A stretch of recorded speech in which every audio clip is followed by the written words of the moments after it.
So a few words from me regarding IGCSE History and the course that we have on offer at KIS. Now, to start off, history teaches us essentially how to answer a number of questions that are directly applicable to everyone in many, many situations. Basically, why things happen and how they occurred. Now, those students that are really, really successful in history are the ones that are really able to develop their analysis skills, their research, their writing, communication, problem solving, and argumentation. These are all the key concepts and skills that we will be developing as a part of the course of study. Now, this is really useful because given your chosen career in the future, this opens up many different career paths that are linked to the study of history. Should you want to go into law, economics, business, marketing, politics, or the public sector, such as the civil service or some sort of government institution, you would be well suited having studied history. Now, I've talked about the key skills and potential career paths, but most importantly, history is just really interesting. Getting to find out about what happened in the past and trying to apply it to our everyday lives. So, without further ado, let's have a look at what we will actually be investigating over the course of the 2 years in year 10 and 11. So, first of all, we start off with the end of World War I and international peace treaties that took place at the Palace of Versailles in France after the defeat of the Axis powers of Germany, Austria-Hungary, Turkey, etc. Now, while this was a European treaty, it had worldwide implications and debatably led to World War II happening. It also created, a new map of the world with new countries. And the implications of this particular treaty have far-reaching ramifications in China, Japan, Korea, etc. So, very interesting. Further to that, we look at the League of Nations that was set up after the Treaty of Versailles. Think of this as the United Nations 1.0. Essentially, it failed by 1939, but there were a number of international scandals and concerns that the League dealt with in the 20s and the 30s. In the 20s, a bit of a mixed bag. Some people say it went well, some said it was inherently weak and was bound to fail.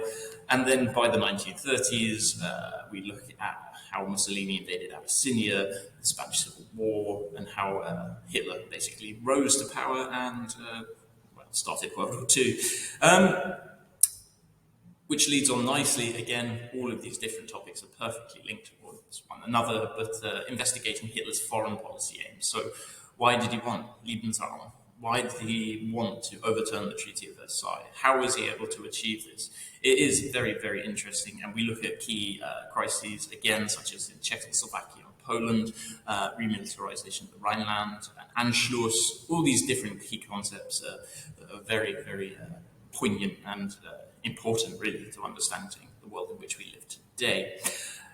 After that, more war, but this time a war that never really started, hence the name of the Cold War, which was essentially a battle of ideologies between communist thinking under not necessarily always, but usually some sort of dictatorship versus liberal democracy and capitalism.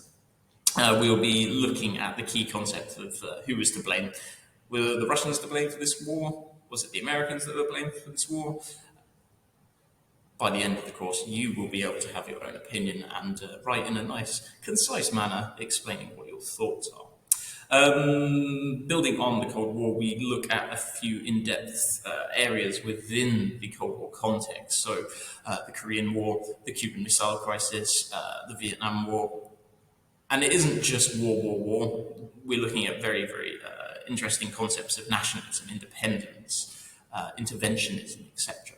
So after that, we will then move on to a similar concept, but rather than looking at the United States and how they tried to contain communism and keep it in one place in the world or keep it from expanding around the world, domino theories and what have you, we're going to look at how the USSR was able to dominate, essentially, Eastern Europe and all the different ways that they were able to do this, be it through economic incentives, political repression, or more often than not, literally tanks on the streets. So this happened too many times, really. Poland, Germany, multiple times, Hungary, Czechoslovakia, and how the Soviets justified it. Now, this is really interesting because the Soviet Union didn't collapse until 1991. A number of reasons for that, but again, many of us are perhaps looking at current events that perhaps Russia is involved with, and might be debating like, oh, why are they doing that? And by studying this, you will be able to have a better or more concrete understanding as to what current nations' aims are in the post-Cold War world. Alongside the core content that has to be studied, we will, students will be given the option of one of these following courses that they can study in depth. So this is usually a couple of months, really focusing in on one of these choices. Either the First World War, Germany and how Hitler became the leader of Germany, Stalin, how he became dictator of Stalin, USA, which is a lot of social and economic history. So the rise of the KKK and racist laws, banking failures and FDR and things like this. And then importantly, we've actually got a new one that starts next year, looking at the Second World War in Europe and Asia Pacific. So this will be focusing more on the Second World War in Asia and the Pacific. So you'll be looking at Imperial Japan, China, Vietnam, Malaysia, the Dutch East Indies, etc., etc. So that's a brief overview on what content is covered within the course of study itself. But the exams are a little bit different to perhaps any other course that you might be considering at GCSE. I'm not going to lie, history is writing structured essays that are informative, argumentative, and well backed up. So we have 3 exams. Paper 1, 40%. You get 4 questions, or a choice of 4 questions. You have to answer 2 of them. Part B of the same paper, you will have to answer 2 questions on that depth study. So this will be something related to First World War, Germany, Russia, the USA, or the Second World War in Europe and Asia Pacific. These are structured mini essays, 20 marks each, and overall it's 60 marks. Paper 2 is a little bit different. This is more of a source-based question. So you'll be given perhaps a cartoon or a speech or a piece of propaganda and be able to analyze it, decode what the source is telling you, and making inferences against a question. So something like, to what extent did the sources agree that Hitler was to blame for the outbreak of World War II, for example. Again, we go into this in a lot of depth, and this is a really, really key set of skills to work on. Sources and cartoons in history are no different from sources and cartoons that are used today. So it is essentially understanding what bias is and why people would want to portray or put forward a certain viewpoint and trying to understand how this is being done. Finally, the last exam will be paper 4. This is 30%, and this is 1 question with 2 parts.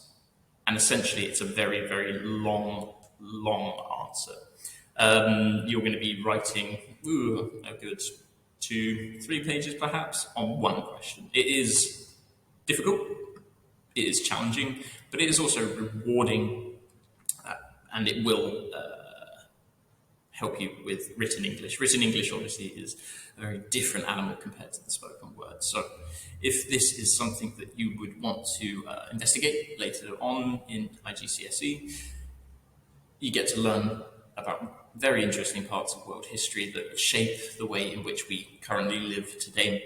You will be able to develop your key skills in research, writing, argumentative essays, debating, etc. And there are many chosen careers that are history graduate, or not even a graduate, sorry, a history IGCSE would well be suited to, such as law, government, politics, etc.